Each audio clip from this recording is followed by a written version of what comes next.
So over the last 2 days, I think we've heard a lot of people talking about the power of story to build our clients' businesses. And today I want to kind of draw a distinction between storytelling, which I believe is largely viewed as the purview of the marketing department, and story doing, which is really what the entire company has to do in order to bring a brand and a business to life. And I think making the shift from storytelling to story doing is what we as an industry need to do to help our clients thrive. So let me talk a little bit about what that looks like. So this will be very familiar to all of you. I believe that we are essentially living in a world that's turned upside down. When I was growing up in the business, brands, the channels in which you advertise, marketed those brands, the specialists who made those come to life in magical ways were kind of relatively scarce. Audiences, finding an audience, reaching an audience, engaging in audiences, the resources you had to do that with, the time you had and the care to put those things together were fairly abundant. And now, I think the world's been turned upside down. It's harder and harder to find those audiences. We don't have the resources that we had because there are so many places that we need to be, and we certainly don't have the time. If you look at the statistics, over the past 10 years, the number of brands have grown by 4 times in the US, and I think it's something like 6 times globally, which is a massive shift. The number of channels, I don't think we could even begin to count how many channels there are that exist today that didn't exist 10 years ago, and I'm sure there'll be 3 times as many by the end of next year. And the number of products that get launched, because it's so much easier now to launch a product into the marketplace, are growing like 250K every year. And what is happening as a result of that, I think, is kind of mass commoditization. If you look at how people feel about brands and businesses and talk about them, brand quality perceptions are down 24%, brand loyalty down 31%, brand trust down 50%, and differentiation down 90%. It's no wonder our clients are having problems with margins. This is where the margin used to get built, in the difference that we helped our clients create for their businesses and their products. And I think that's pretty alarming. What is even more alarming is this. 80% of CEOs believe their products are differentiated, and just 8% of their customers agree with them. So I think long gone are the days when we could talk about how different we are. I think we now have to actually be different if we're truly going to get new customers. So, new game, new rules. What are the new rules? What do people believe in? Who do they turn to? Well, no surprise, they turn to each other. I think they probably always have turned to each other. They just now have much more opportunity to do that in many, many ways. 90% of people say they trust friends' recommendations. I feel really sorry for the 10% who don't. I'm not quite sure why that is, but I'd be interested to know. 75% trust anonymous reviews on the internet, 50% trust ads. And those recommendations are based on great experiences. 70% of recommendations are driven by a product experience, and I think by a product experience, what we mean is a service, an event. It can be many different things. Just 2% are driven by ads. So, I think a fundamentally different approach is needed today, moving forward. I think we have to not think about digital or Twitter or everything as a medium. People are the medium. And the question is, how do you light up the medium of people? And I believe you do that by doing things and not saying things. The old world, and I think many of our clients and I think many of our companies are built this way, really is kind of about a linear process where growth opportunity identified, we start going into development, product engineering, we come up with a name, agency is hired, media is purchased, ad goes on television. Oh, we need a social media strategy.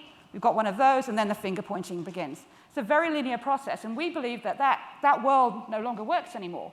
We believe that you need to have a story that's actually at the center of everything you do. The further up you can bring the story into the product and the business, the more successful I believe you're going to be.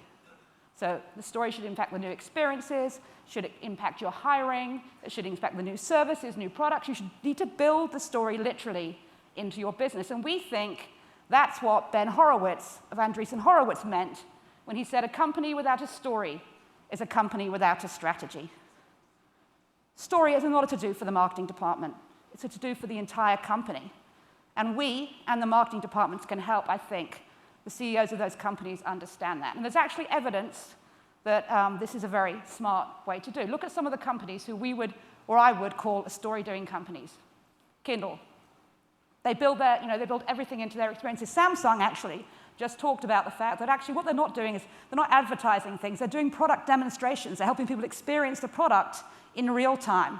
And that is a much more powerful tool than simply putting an ad on the air and talking about it.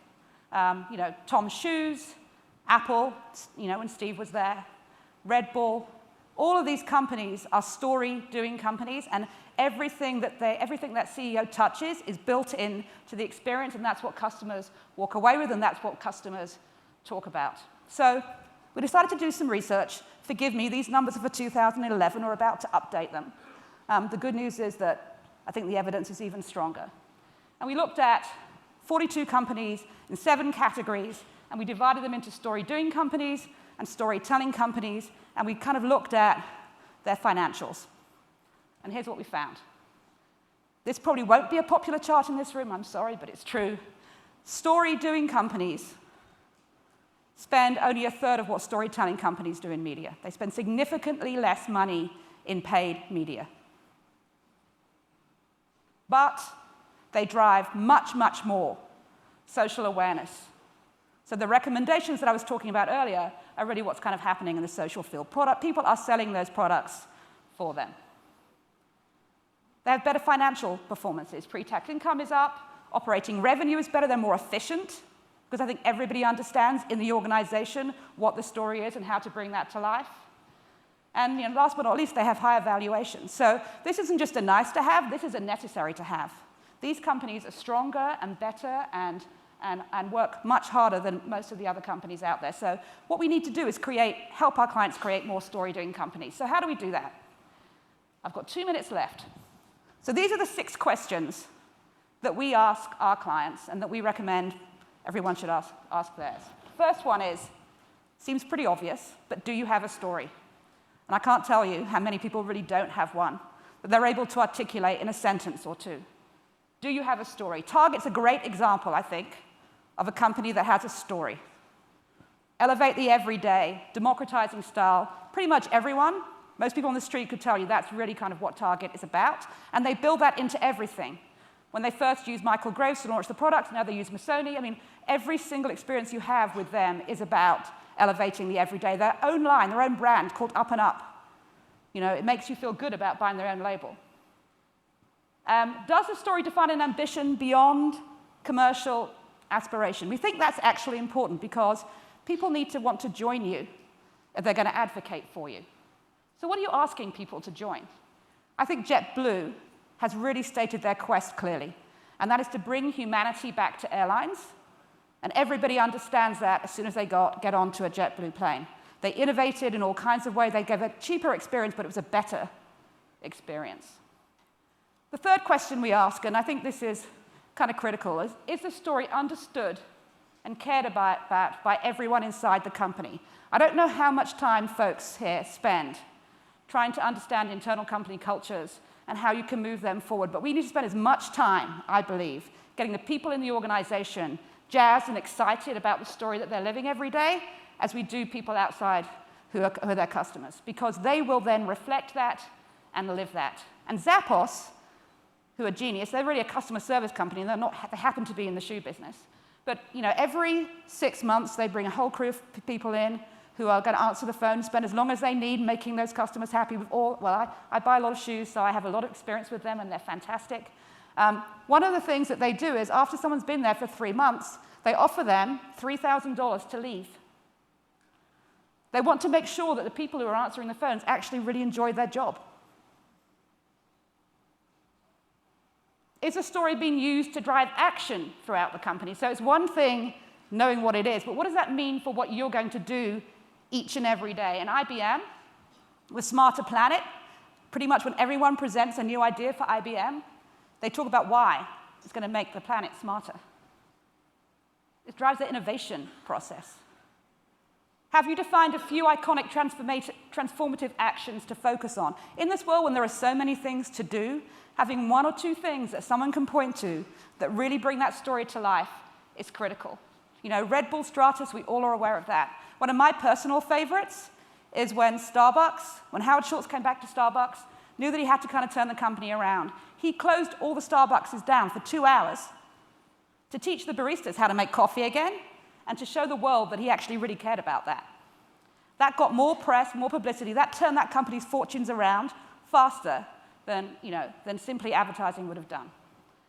And then last but not least, are people outside the company engaging with and participating in that story? I think it's not just enough for people outside the company to know it. They also have to want to join it. And Nike, I think, with the Fuel Band, have created something where there's a community of folks who are advocating on their behalf.